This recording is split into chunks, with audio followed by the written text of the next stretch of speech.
categories, a fourth, more controversial, has been added, CE4.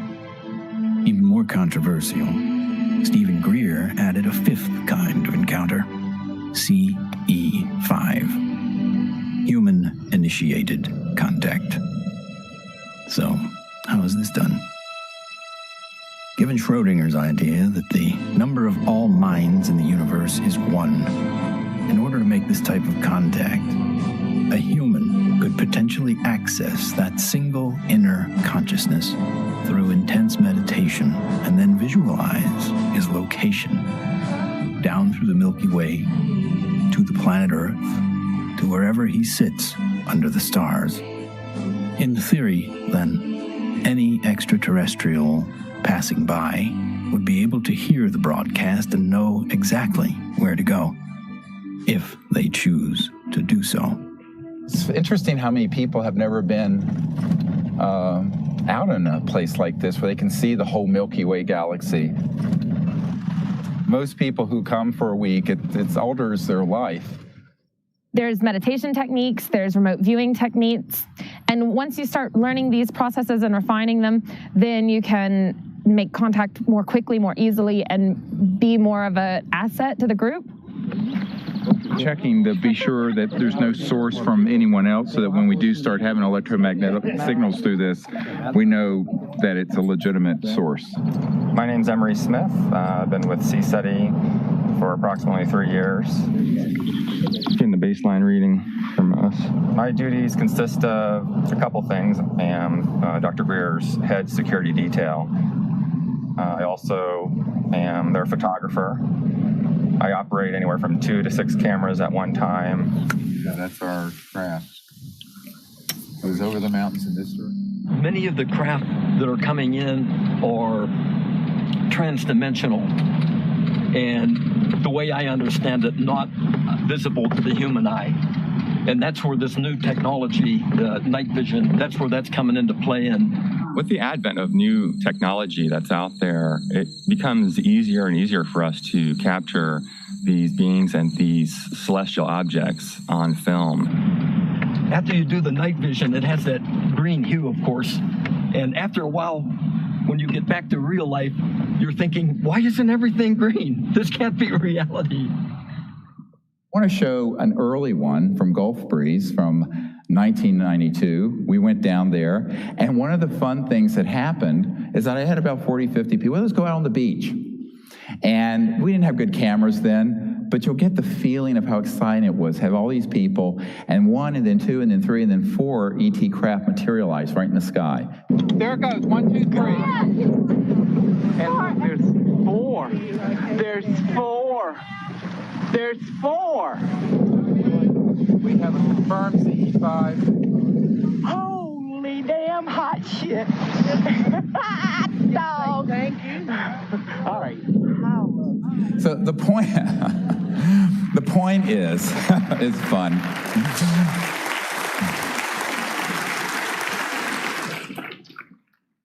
It's your responsibility to go into meditation, find a little bit of time, 10, 15 minutes, and remote view who's up there and how many.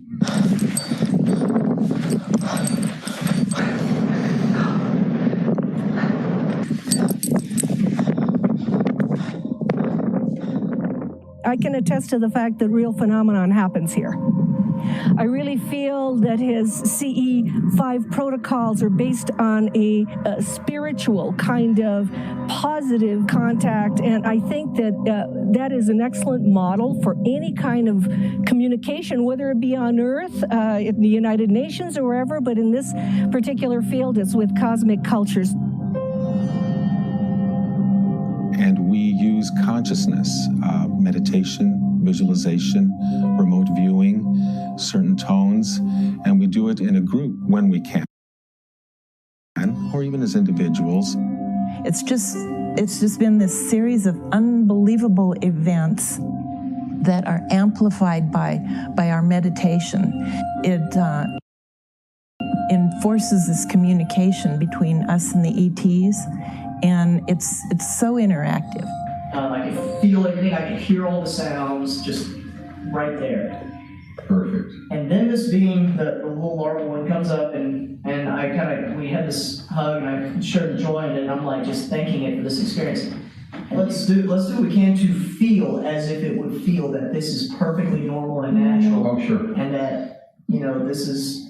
Relax and get in that flow consciousness, exactly. So I was jarred by our group getting like tripped out and in that kind of, I was startled by some of the ways that our group was being, and I was going, and then there was moments where I was like, wow, I can only imagine how a visitor might feel. The ETs pick up on your intentions, and if you're really out there just to learn and really want to communicate with these extraterrestrials, well, it's going to happen.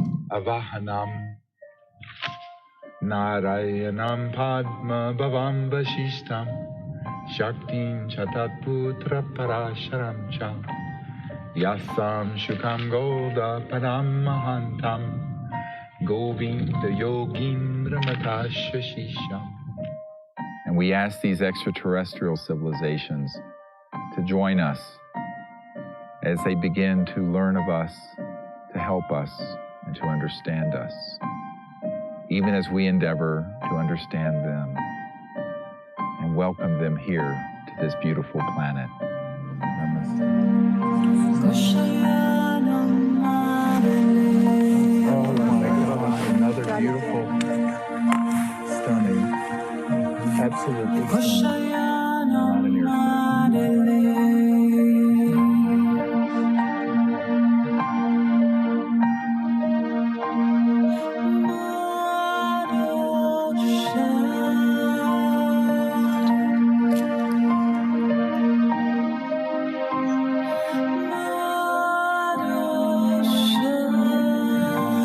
Comes a military plane very quick.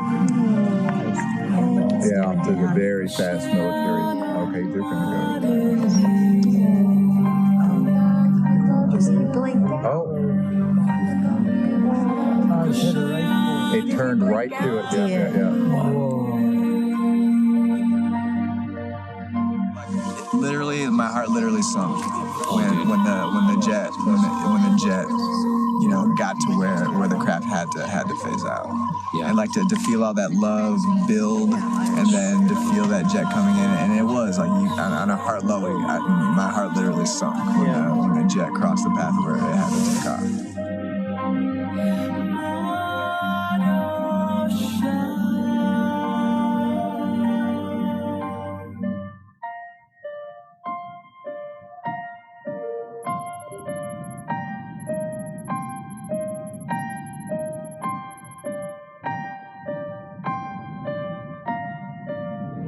So in the camera, that's what you got. You got this light traveling. And you can see it's not like a satellite where it's got a path. It's got a movement.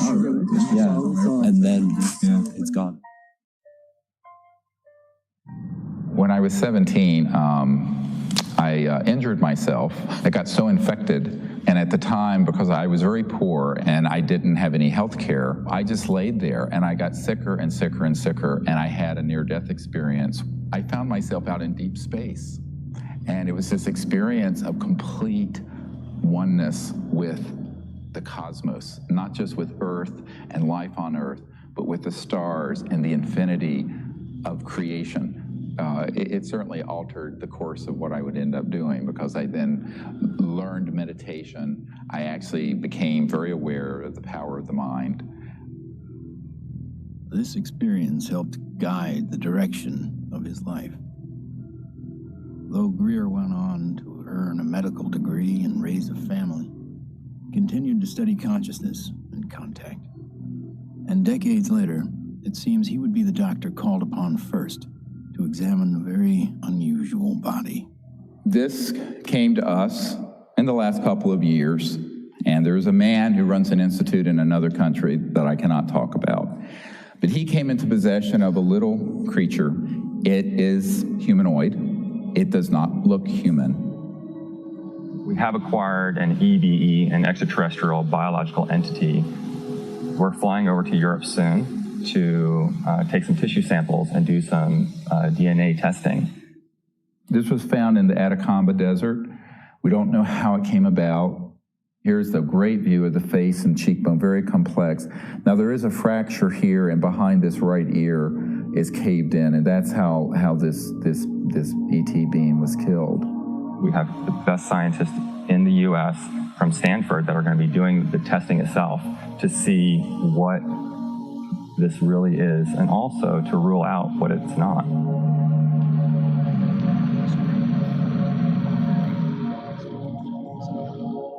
The initial reaction that I had is the same reaction that many of my colleagues here at Stanford and elsewhere have had when I've shown them, is that, wow, what is this? The question is important enough in at least two ways. The primary reason is that there's a lot of claims about specimens and claims about aliens. And of course, there's a lot of ridicule associated with that. So one of the best things that we should be doing, of course, then is bringing the best scientific techniques to bear. The techniques are available, the techniques are cheap, the answers are nearly absolute, so let's do it. And it's so exciting because it's not just... In setting up for this, I'm going to be giving Steve not only the tubes that this should be going into, but I'm also going to be sending across the microscope that I feel they should be using to do the analysis with. Before we even get started with some of the analysis, I think it's going to be important to rule out some of the obvious critiques that could come up. And one of those critiques is that this is a syndrome or a mutation. This is a bone dysplasia. And luckily, here at Stanford, we happen to have literally the world's expert, the man who wrote the book on bone dysplasias and syndromes, a gentleman by the name of Dr. Ralph Lockman, who has kindly agreed to look at the specimen, both the pictures as well as the CT scans and the x-rays, to help determine whether or not it's anything that he's ever seen before. I think that a dozen or even 15 years ago, answering the question of what is this would really not have been possible because the kinds of technologies were not available as are available today. But really the DNA tells the story. And because we have the computational techniques, that allows us to determine in very short order whether in fact this is human. So this will be basically an absolute level of proof as to what this actually is.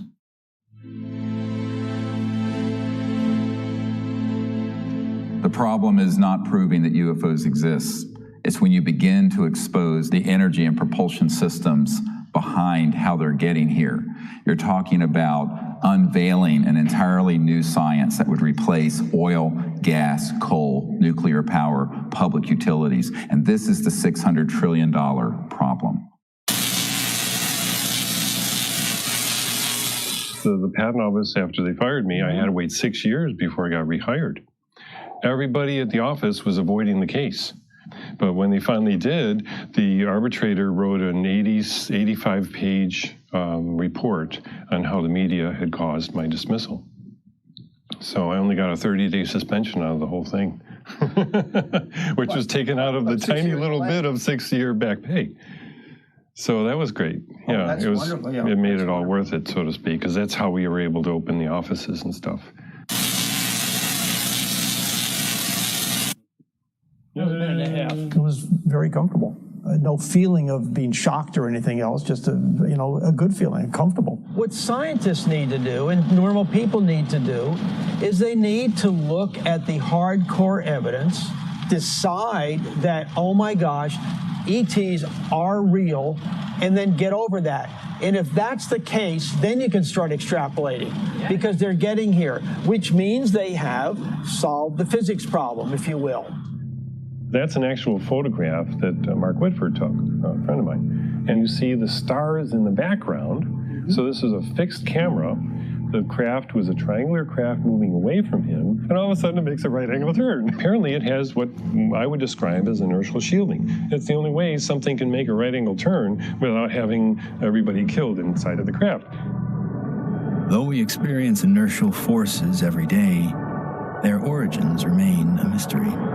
However, there are theories that point to interactions between objects with mass and a quantum energy field. inertia is due to the zero-point energy interaction. So you're interacting with a charged matrix, which is a zero-point field. If you try to change that, then you get a reaction force. There must be an interference shield of electromagnetic nature that would stop that interaction with the zero-point field. And you can suspect that UFOs have already figured this out because they wouldn't be flying around and still have inhabitants. New energy scientists today are attempting to find new ways to define the relationship between electricity, gravity, magnetism, and propulsion. But as history has shown, change does not always come easy. It's like Newton. Why is that apple falling? Nobody ever asked that question before or even tried to come up with an answer. And Newton comes up with something called Newton bucket or Newton's problem. The only guy that solves it 300 years later is Einstein. So, you know, how smart can we be?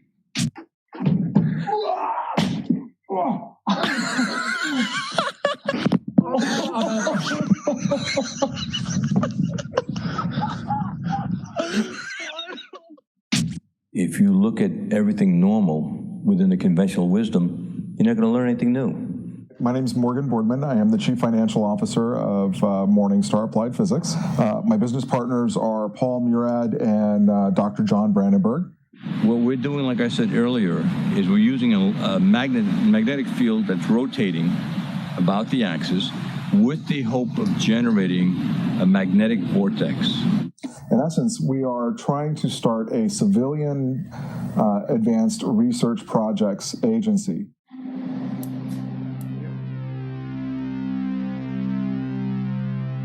Okay, all right, so basically we have four options. Option one is a retarded potential. Option two is a lagging image, right? Yeah. Option three is pointing vector as a motive for propulsion, or how that may be what's happening, right? Yeah. And that's actually taking angular momentum and changing it into linear momentum if it's working the way we want it to, right?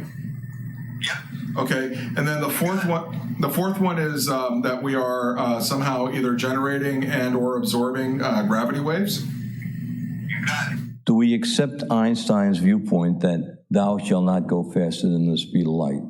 If you look at a black hole, the comment is the gravity is so strong that nothing leaves. But it does have something that leaves the black hole, and that is gravity. So does that imply that gravity moves faster than the speed of light? Could be. Gravity is another one of those seemingly self-evident forces that has raised a number of questions. How does it really work? How can we use it to our advantage? In the mid-1920s, T. Townsend Brown discovered that electric charge and gravitational mass are coupled, and that by building devices that harness these interactive forces, we could create advanced propulsion. At about the same time, Nikola Tesla and Thomas Edison won the Nobel Prize in Physics, but both refused it. Tesla was at the end of a long career of inventing. He had advanced technology in the fields of X-ray, radio waves, internal combustion, and, of course, atmospheric electricity. When everything was said and done, he had earned 112 U.S. patents. He proved that electricity can travel wirelessly in the air, and ultimately died penniless. However, his work did influence many others, most notably Lester Hendershot and Dr. T. Henry Moray. Hendershot invented a magnetronic generator to energize an impossible flight, if fueled by gas, that took Charles Lindbergh and the Spirit of St. Louis from New York to Paris. Dr. T. Henry Moray developed the Moray valve, a device for extracting radiant energy from the zero-point field, and demonstrated this device hundreds of times and had dozens of signed affidavits supporting his science. Yet in the end, even these two notable scientists were ignored and bullied. Dr. Moray's device was hammered down and broken into pieces by a competitor, and before he could finish reconstruction, he passed away of natural causes. Hendershot fled to Mexico to continue work, but was found dead at 61 years of age, attributed to suicide. There's all kinds of skullduggery that happened there. I don't think T. Henry Moray ever got a decent chance to ever do anything with that. There is absolutely no question that T. Henry Morey had a system that produced about 50 kilowatts out of a 55-pound box. The conventional electrodynamics model does not allow this to happen. In other words, it doesn't allow you to extract excess energy from the vacuum and use that to power your loads. It costs just as much to restore it as was used to destroy it. So we got to put in more than we can ever get out in a load with such a squirrely circuit. And that's the only kind of circuit we've used in power systems since day one. We're still building them. We're still making power systems that deliberately kill them. So we pay the power company to have a giant wrestling match inside its generator and lose. In the 1950s, there were some very provocative articles saying that, oh, electrogravitics is the best thing since sliced bread, how all the aviation companies are now backing electrogravitics, they're all doing experiments on it. Well, within a couple of years, there was no news at all. Once they figured out that they could really control gravity, 1954, it all went black. Do you think the boys in the black projects have solved that problem? Because it sure sounds like it from what the witnesses have told me. I wouldn't know. I wouldn't know. Sorry, but I can't even think about it. I see so many things in my life, it's just hard to say. A local inventor has discovered a way, hear this, to use water to run your car. What Stan shared with me was interesting. In order to run this engine off of water, we've also had to learn the ability to adjust the burn rate of hydrogen to co-equal the fossil fuels. So he applies for a patent, and then he gets a call from actually a visitation by two guys from the Pentagon. The Pentagon flew a lieutenant colonel in last week to look at Meyer's invention. There's talk of possibly using it in the Star Wars defense program and to run Army tanks. But he asked that this become a public patent so that the civilians could benefit from it. And he indicated that if we don't do that, overseas people will.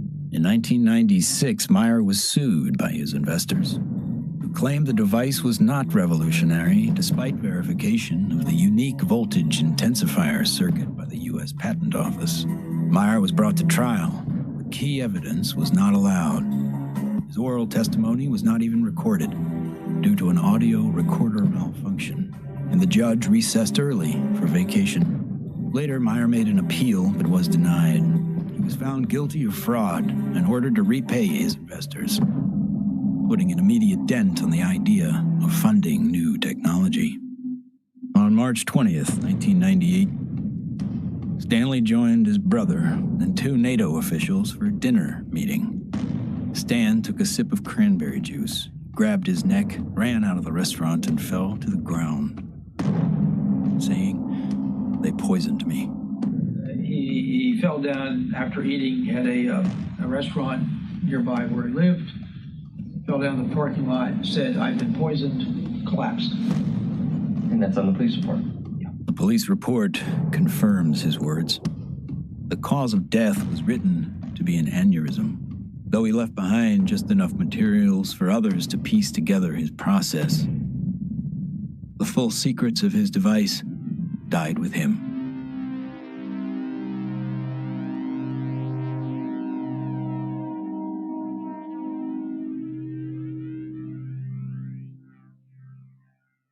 So from this, I began to do more work with the administration, various people, friends of the president, the Rockefeller family. Lawrence was the white hat in that crowd who wanted us to bring this information out, actually hosted us at the Rockefeller Ranch in the Tetons. One night he pulled me out on the deck and he said, "Well, you know, we really need you to do this." I said, "Lawrence, you're old, you're rich, and you're Rockefeller. What do you want me to do? I'm just a country doctor banging around in an ER in North Carolina." He says, "No, we want you to do this." I went, "Okay." So I'm the throwaway guy. I'm the guy you can throw away because my life doesn't matter. We are back in Rachel, Nevada with our first two distinguished guests. Stephen Greer is a North Carolina doctor. He does a lot more than watch the skies. He fires off messages, and he says that someone or something is responding. Dr. Greer is looking for close encounters of the fifth kind. What, at this minute, do you believe? Our assessment at this point is that there is at least one extraterrestrial civilization which has managed to make its way to our corner of the universe. And number two, that there's no evidence at all that they have hostile intentions towards this planet. And number three, that the priority at this point must be trying to establish some sort of a liaison to them, some sort of a diplomatic liaison to them. And that's what we're working on. Is there a continued cover-up? Yes. Do those at the highest levels of government agencies know that there's a cover-up? Not necessarily.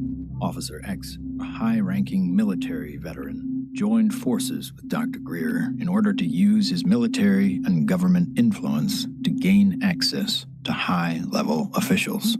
I was able to arrange for a CSETI briefing to the then Vice Director for Intelligence for the Joint Staff, Admiral Tom Wilson, the same person who had been at Atlantic Command with me. At that meeting was Steve, Apollo 14 astronaut Ed Mitchell, Brigadier General retired Steve Lovkin, Sherry Mike, Steve's right arm. Well, Dr. Greer did indeed mount an initiative and did go to Washington, did speak with high-level government people. I attended and helped him with that. We briefed certain members of Congress, some of their staff, some of the people from the White House. We talked with people in the Pentagon.